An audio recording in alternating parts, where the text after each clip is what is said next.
Happy holidays, guys. It is Christmas Eve. Woo woo. One more day until Christmas. So today's topic is going to be an extension of last week's topic. Last week we talked about what manipulation and what it looks like.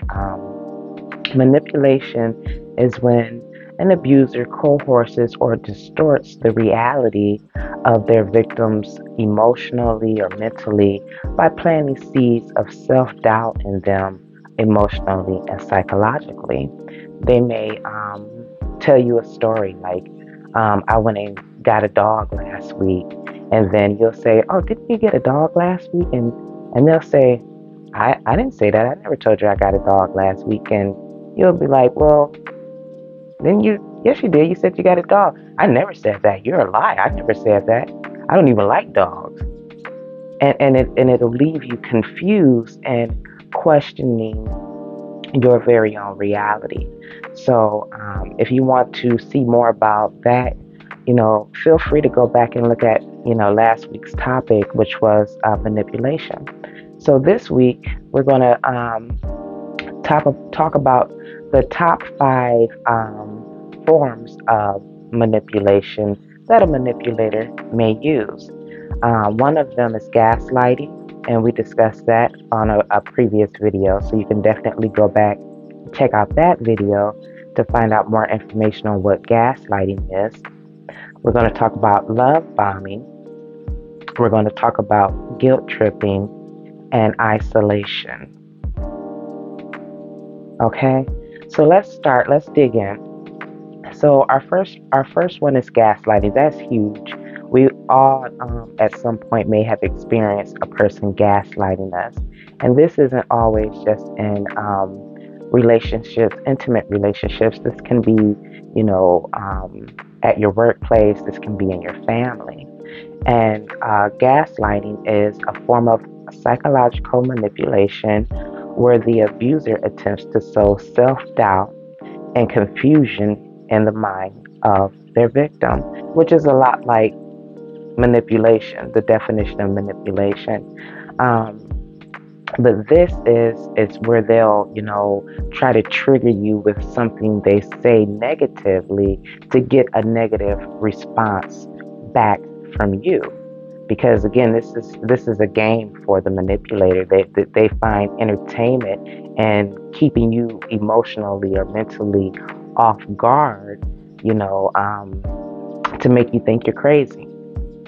The thing that I would suggest when someone is gaslighting you is when you recognize that, okay, this person is gaslighting me, just control your emotions because they're looking for an emotional response from you, a negative emotional response from you. So learn how to control your emotions, to confuse them. Confuse them. Don't give them the reaction that they want from you when they're trying to trigger you in a negative way. So our second one is love bombing. Love bombing is when a manipulator shows excessive, excuse me, is when a manipulator shows excessive attention earlier on in the relationship through admiration and affection with you. The goal is to make you feel dependent on them and make you feel obligated to them. This is where you have your gift bomber, or it's not always gifts. Sometimes they just dote on you. Oh, you're just such an amazing person. I love everything about you. You're so great. You're a super mom. You're a super dad. And they super talk fast too. So that's how you know when a person is love bombing you, because they just blah, blah, blah, blah, blah, blah, blah, blah, blah, blah. And you're like, okay, thanks. Like, wow. So this is what they'll do. And my advice for that is just pay attention early on with this person. Make sure if it's healthy, it'll remain consistent. When it's not healthy, then it'll be, highs and lows with the love bomber. One minute you're amazing, you're on top of the world, they got you up here on this pedestal, and then the next day they're like, they can't stand to see you, you annoy them. You're getting on their nerve now. So, to protect yourself, I would definitely just suggest that you take it slow. Pay attention to this person. Make sure they're being genuine with their admiration for you. Our next one is guilt tripping. Pack your bags. We're going on a guilt trip.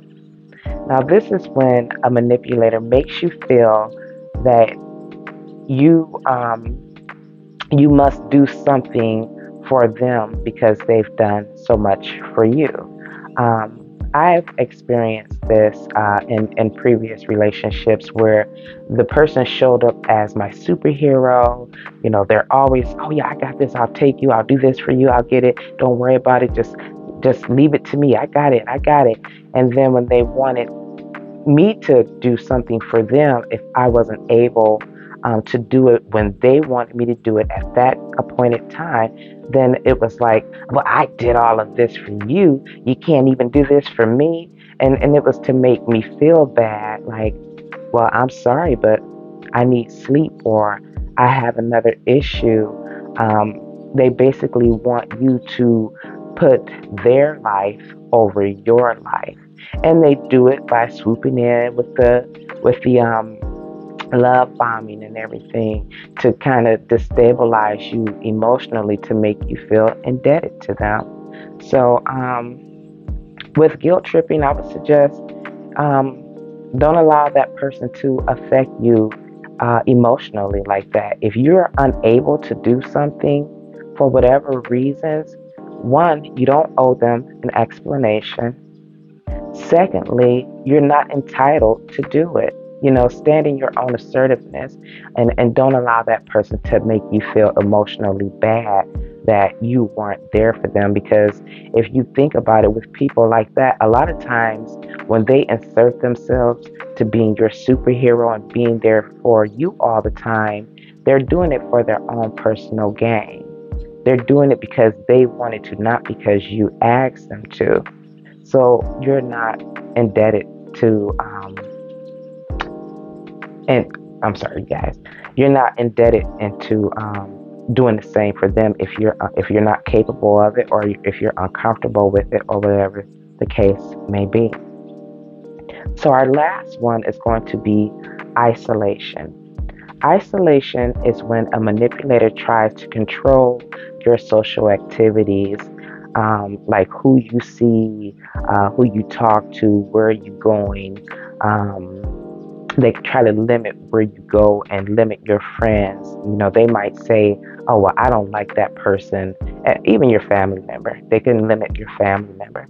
I don't like that person, or they're so suchy much and I don't want you to be around them. They think they're better than us, or they sow seeds of self-doubt in the sense of making you feel like paranoid. Should I trust this, my friend, or, you know, things like that. So they might even say, "Where are you going looking like that?" "Oh, I'm going with you." To me, with the isolation manipulator, this is your stalker. This is the person who is going to follow you around, unbeknownst to you. You don't know they're doing this. They'll reveal themselves because they'll say, "Oh yeah, I saw you at Target. You look nice in that white outfit."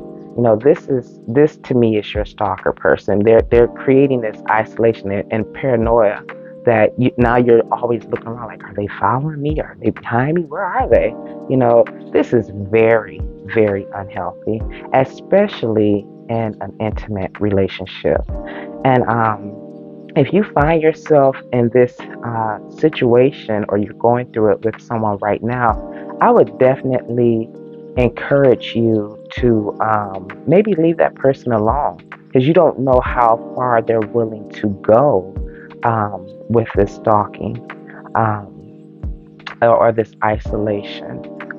Because also, outside of the stalker, with the isolation, eventually it's only going to be you and that person. That they'll draw you so far away from your family and friends, that and make you think that your family and friends don't even want you to be around. I'm all you got. I'm all you have, and that's not true. Um,